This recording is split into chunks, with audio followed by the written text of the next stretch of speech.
आज आज आप सिर्फ अमेज़न के थ्रू इंडिया में ही नहीं, इंडिया के बाहर भी आप व्यापार कर सकते हैं। अमेज़न का प्लेटफॉर्म बहुत सारी कंट्रीज में है, इंग्लैंड में है, यूएस में है। आप अगर कोई ऐसा प्रोडक्ट आपके पास है कि आपके प्रोडक्ट की खुद की मैन्युफैक्चरिंग है या यूनिक है या प्राइस कंपैरिजन इतना ज़्यादा नहीं है, मतलब कि आपकी प्रोडक्ट में क्वालिटी और प्राइस मतलब वैल्यू फॉर मनी है, तो आप इंडिया से बाहर भी कर सकते हैं शिप। बट उसके लिए कुछ और सर्टिफिकेट्स हैं और कुछ और परमिशंस हैं और कुछ और रूल्स हैं, तभी कर पाएंगे। तो आज दोस्तों ऑनलाइन बिजनेस करना सबसे ज़्यादा देखा जा रहा है। हर इंसान ऑनलाइन बिजनेस करने के लिए अपने आप को देख रहा है, पर कुछ लोग अपने साधनों की कमी की वजह से, साधन का मतलब यहाँ पे किसी के पास प्रोडक्ट नहीं है तो किसी के पास गोडाउन नहीं है, किसी के पास पैसे ही नहीं है। तो ये सारी चीज़ों की वजह से अगर आप कोई भी रिसोर्सेज की कमी, आपके कंप्यूटर की कमी है आपके पास, अगर आप सोचिए आपके पास कोई लड़का नहीं है, तो दोस्तों मेरा कहना है कि मतलब रिसोर्सेज की कमी होती है। जो कोई कहता है मेरे पास कंप्यूटर नहीं है, कोई कहता है कंप्यूटर है, कंप्यूटर चलाने वाला नहीं, मुझे कंप्यूटर नहीं आता, कोई कहता है भाई मेरे पास पैसे तो हैं पर मुझे ये नहीं पता कि मेरे को स्टॉक क्या लाना है। क्योंकि मार्केट जो है ना आज की डेट में लगभग हर लोग हर एक धंधे में इन्वॉल्व है। तो मतलब it is very hard to identify what you want to sell, because if you are selling something unique, your chances would be higher to succeed, but as long as it is a very tough task to find out the appropriate product which you want to sell it। दोस्तों बीच में मैं अंग्रेजी के साथ साथ थोड़ी हिंदी भी मार रहा हूँ, हिंदी के साथ अंग्रेजी मार रहा हूँ, तो दोस्तों इसके लिए माफी। मेरा मकसद यही है कि मैं आपको समझाने की कोशिश कर रहा हूँ कि सबसे पहले आपको प्रोडक्ट को आइडेंटिफाई करना बहुत जरूरी है।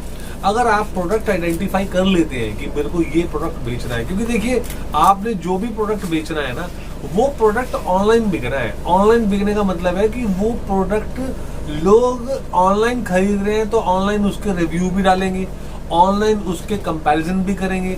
मतलब वो वैल्यू फॉर मनी भी होना चाहिए और वो ऐसा भी होना चाहिए कि आप उस प्रोडक्ट को बेचकर अमेज़न के थ्रू, अमेज़न को कमीशन देकर, कोरियर करके, तो भी आपको पैसे बच जाएं और सामने वाले को वो प्रोडक्ट वैल्यू फॉर मनी लगे। जैसे कि एक एग्जांपल के तौर पे, अगर ये शर्ट जो मैंने पहनी हुई है, अगर ये शर्ट नॉन ब्रांडेड है, तो ये कहना बहुत मुश्किल है कि ये शर्ट 200 रुपए की है, 400 रुपए की है, 1000 रुपए की है। पर एक बीच में अगर हम बात करें कि इसको एक मिड वे में, अगर ये एक एवरेज क्वालिटी की शर्ट है और नॉन ब्रांडेड शर्ट है, तो हम इसका प्राइस 400 से 500 रुपए के बीच में एक्सपेक्ट कर सकते हैं। पर अगर यही प्रोडक्ट आप अमेज़न पर बेचते हैं और अमेज़न पर आप सोचते हैं कि आपको एक 200 रुपए वाले प्रोडक्ट के 500 मिल जाए, तो आप सोचिए 200 रुपए का जो प्रोडक्ट आप बेच रहे हैं, अमेज़न की कमीशन, आपका मार्जिन, शिपमेंट के चार्जेस के बाद वो 500 से ऊपर ही जाएगा। तो इसका मतलब है कि आपके प्रोडक्ट की जो क्वालिटी है वो इंफीरियर होने के चांसेस ज्यादा हैं। कोई प्रोडक्ट आपसे खरीद भी लेता है तो उसके रिव्यूज नेगेटिव आने वाले हैं, प्रोडक्ट रिटर्न होने वाला है। तो आप सोचिए कि आप प्रॉफिट में नहीं आने वाले, आप माइनस ही होने वाले हैं। तो कहने का मतलब यही है दोस्तों, सबसे पहले आपको ये प्रोडक्ट आइडेंटिफाई करने वाला जो प्रोसेस है, ये बहुत बड़ा प्रोसेस है। बिजनेस करने के लिए आप अमेज़न के प्लेटफॉर्म को चुन सकते हैं। अमेज़न के प्लेटफॉर्म को चुनकर आप अपने व्यापार शुरू कर सकते हैं। तो दोस्तों मेरा कहने का एक ही मतलब है कि आपको अपना प्रोडक्ट ऐसा चुनना है जिसका ना कि प्रोडक्ट क्वालिटी वाला हो, पर वो वैल्यू फॉर मनी भी हो सामने वाले के लिए, और साथ ही साथ आपके लिए भी वैल्यू फॉर मनी हो कि आपके लिए अगर वो प्रोडक्ट की कॉस्ट कम होगी तभी आप अपना मार्जिन, फिर अमेज़न का मार्जिन, कमीशन और पोस्टल चार्जेस, शिपमेंट चार्जेस सब जोड़ के सामने वाले को वो प्रोडक्ट दे पाएंगे, और वो वैल्यू फॉर मनी डील होनी चाहिए उसके लिए भी। तो दोस्तों अमेजन क्या है ये मैं आपको बता चुका हूँ। अब मैं आपको ये बताना चाहता हूँ कि अमेजन के अंदर काम करने का जो एक एक्सपीरियंस है वो मैं आपसे शेयर करना चाहता हूँ। उस एक्सपीरियंस के बेसिस पे आपको अमेजन जैसी किसी प्लेटफॉर्म पे बिजनेस शुरुआत करने में कुछ आसानी हो सकती है। देखिए, सबसे पहले अमेजन एक ऑनलाइन पोर्टल है।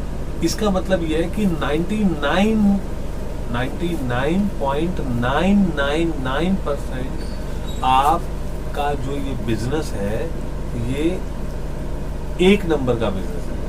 मैंने वो 99.9999% इसलिए बोला क्योंकि अमेजन जब हिंदुस्तान में शुरू हुआ था उस वक्त अमेजन ने शायद कुछ वेंडर्स ऐसे ले लिए थे जो कि जीएसटी वेंडर नहीं थे, तो इसलिए आज वो गुंजाइश है ही नहीं।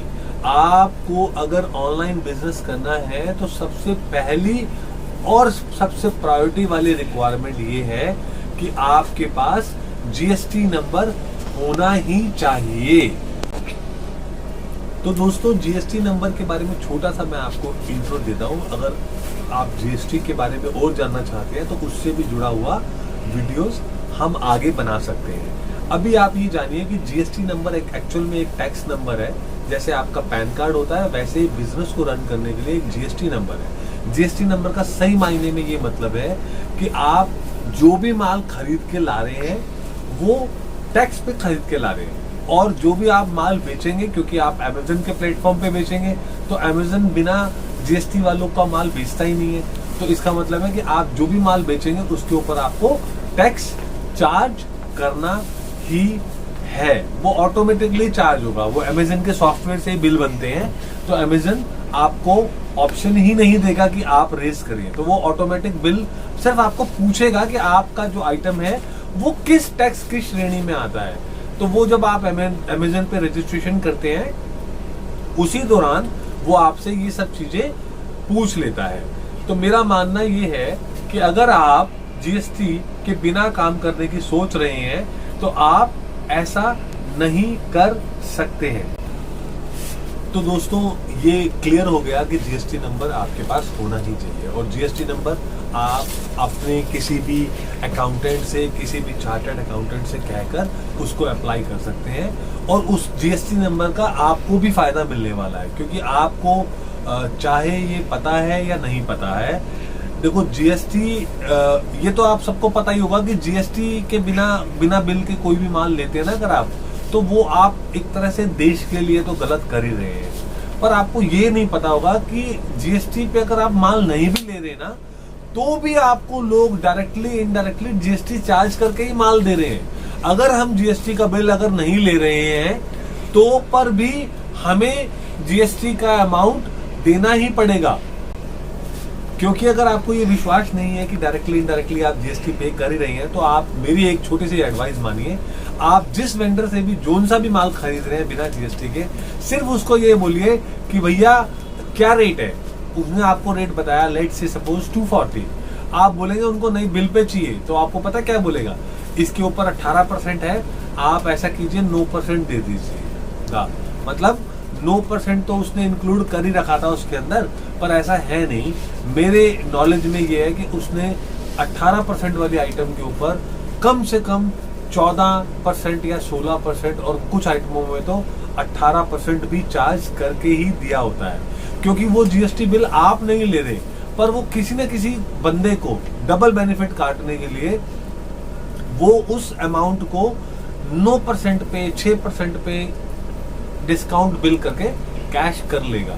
क्योंकि आप समझिए कि कुछ चीजें ऐसी हैं, जैसे मान लीजिए आप जिस इंडस्ट्री में हैं वो इंडस्ट्री आउटसोर्स है। मान लीजिए जैसे अब बहुत सारे प्रोडक्ट्स हिंदुस्तान में चाइना से आ रहे हैं, तो चाइना पे जो माल आ रहा है ना वो ऑलरेडी एक नंबर का है ही, उसको कोई छुपा के लाने का कोई तरीका नहीं है। तो वो इंडिया में जब आता है तो उसके ऊपर टैक्स चार्ज होता है। तो जो भी उसका इम्पोर्टर होता है, इम्पोर्टर आगे दूसरे दुकानदारों को देता है। जैसे मान लीजिए बड़ी मंडी का मतलब होता है, जैसे लेट्स से सपोज हम दिल्ली में बैठे हैं, तो दिल्ली में अगर बड़ी मंडी की बात करेंगे तो चावड़ी बाजार, चांदनी चौक, सदर बाजार, ये सब बड़ी मंडी है। इन बड़ी मंडी में बड़े दुकानदार होते हैं। बड़े दुकानदार जो है जो भी माल लेते हैं वो अमूलन 99% जीएसटी पेड बिल पर ही लेते हैं, क्योंकि उनके पास कोई ऑप्शन ही नहीं होता ऐसा। पर वो जब आगे देते हैं आपको, मुझे या किसी सप्लायर को, तो उनके पास ये चॉइस होती है कि वो बिल दे या ना दे। और वो बिल देना या ना देना वो आपके ऊपर है। आपके पास जीएसटी नंबर ही नहीं तो आप बिल लेके करेंगे क्या? पर मेरा मानना है कि अगर आपके पास जीएसटी नंबर नहीं भी है तो देश के हित में ये होगा कि आप उनसे जीएसटी बिल लें, जबकि आप बिल में अमाउंट पे कर ही रहे हैं। पर चलिए अब हम अपने मुद्दे से भटक गए। शायद हम जिस मुद्दे पर थे हम उसी मुद्दे पर वापस आते हैं। जीएसटी नंबर आप किसी भी अकाउंटेंट से अप्लाई कर सकते हैं। जीएसटी नंबर के बाद आपको सबसे पहला मैंने बताया, आपको प्रोडक्ट आपको आइडेंटिफाई करना है कि आप क्या प्रोडक्ट बेचना चाहते हैं। दूसरा, उस प्रोडक्ट को आप ऑनलाइन स्टोर पे अगर बेचना चाहते हैं तो आपके पास जीएसटी नंबर होना ही चाहिए। तीसरा सबसे बड़ा जो मेन आपको चाहिए प्रोडक्ट की, इसमें यहाँ होता है फोटोशूट। अब फोटोशूट भी ना किसी भी प्रोडक्ट का अगर आप अपने से फोटोशूट कराते हैं तो वो फोटोशूट आपको महंगा पड़ता है। अगर आप किसी फोटोग्राफर से बात करेंगे तो मुझे ये लगता है कि 500 रुपए से लेकर 1000 रुपए तक एक आइटम का फोटोशूट वो कर सकते हैं।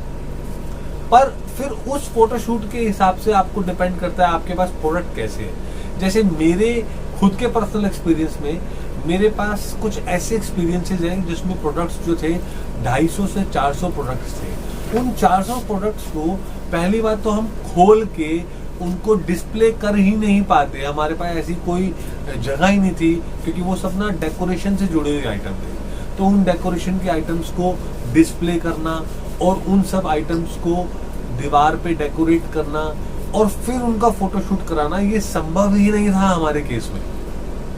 तो उस केस में आप Amazon पर ऑलरेडी वो आइटम्स बिक रही होती हैं। ऐसा भी ऑप्शन होता है कि जिन आइटम्स को ऑलरेडी Amazon बेच रहा है किसी न किसी वेंडर के थ्रू, तो आप उसी आइटम्स में अगर डील करने जा रहे हैं तो आपको अपनी फोटोज शूट कराने की जरूरत नहीं है। आप उन्हीं फोटोज का एक उनका टेक्निकल वर्ड होता है ASI, वो हर एक आइटम का, हर एक प्रोडक्ट का ASI जनरेट करते हैं। उस ASI से आप ASI नंबर से आप उनका वो फोटो अपने काम में ले सकते हैं। पर आपको ASI यूज करने के लिए कुछ रूल्स हैं, उन रूल्स को फॉलो करना पड़ेगा।